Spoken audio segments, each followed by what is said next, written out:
శాసనసభ ప్రత్యేక సమావేశం పెట్టడం ద్వారా ఎన్నికల సమయంలో కాంగ్రెస్ చేసిన కామారెడ్డి డిక్లరేషన్ ప్రకారం బీసీలకు 42% రిజర్వేషన్ కల్పించే బిల్లులను పెట్టి చట్టబద్ధత తెస్తారని అనుకున్నామని భరోసా సభ్యుడు కేటీఆర్ అన్నారు. కులగణనపై శాసనసభలో చర్చ సందర్భంగా ఆయన మాట్లాడుతూ కులగణనతో రాష్ట్రంలో బీసీలకు ఉప ప్రణాళిక తీసుకొచ్చి ప్రత్యేకంగా నిధులు కేటాయిస్తారని అనుకున్న అయితే సబ్ కమిటీకి నేతృత్వం వహించిన మంత్రి ఉత్తమ్ కుమార్ రెడ్డి సోమవారం మీడియా ఎదుట చెప్పిన విషయాన్ని సభలో పెట్టారు. సీఎం 4 పేర్లు చదివారు. మీ ప్రభుత్వంపై ప్రజలకు నమ్మకం లేదు. ఆనాడు మా ప్రభుత్వం సమగ్ర కుటుంబ సర్వే నిర్వహిస్తే అప్పట్లో రేవంత్ రెడ్డి ఎలాంటి వ్యాఖ్యలు చేశారో తెలిసిందే. ఆ సీఎం చెబుతారు సరే, ఎవరు పడితే వారు అడిగితే 57 రకాల వివరాలు ఇస్తారా అని ఎన్యూమరేటర్లను అనేక మాటలు అన్నారు.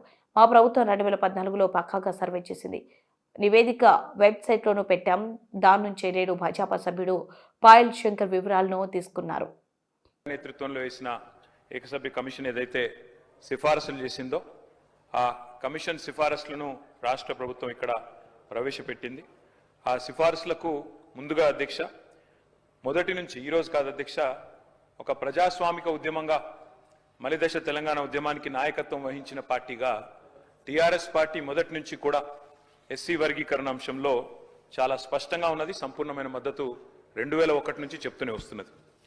మరి ఒక అస్తిత్వ ఉద్యమానికి నాయకుడిగా, తెలంగాణ ప్రజల ఆకాంక్షను సంపూర్ణంగా అర్థం చేసుకున్న నాయకుడిగా, 4 కోట్ల ప్రజల తరపున కొట్లాడిన నాయకుడిగా, ఆనాడు మరొక అస్తిత్వ ఉద్యమానికి నాయకత్వం వహిస్తున్న సోదరులు మందకృష్ణ మాదిగ గారు. ఎందుకంటే ఇవాళ ఇక్కడ మనం వర్గీకరణ గురించి మాట్లాడి కృష్ణమాదిగ గారి గురించి మాట్లాడకపోతే అది కరెక్ట్ కాదు అధ్యక్ష.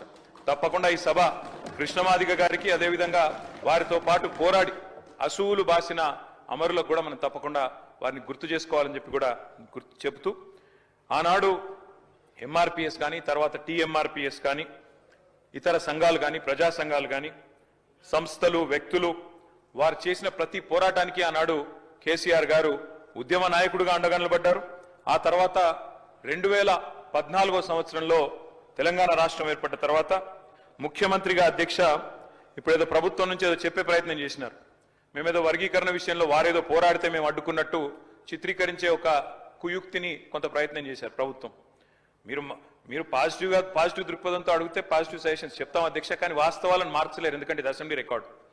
అధ్యక్ష, 2014 నవంబర్ సరిగ్గా కేసీఆర్ గారు నిరాహార దీక్ష కూర్చున్న రోజు తర్వాత 5 సంవత్సరాల తర్వాత, ఆ రోజు ఆ దీక్షా దివస్ సందర్భంగా ఇదే శాసనసభలో గౌరవ ముఖ్యమంత్రిగా కేసీఆర్ గారు ఆనాడు ఈ వర్గీకరణ అంశానికి సంబంధించి తీర్మానాన్ని ప్రవేశపెట్టారు అధ్యక్ష. ఆ తీర్మానాన్ని నేను చదివి కూడా వినిపిస్తాను. This house support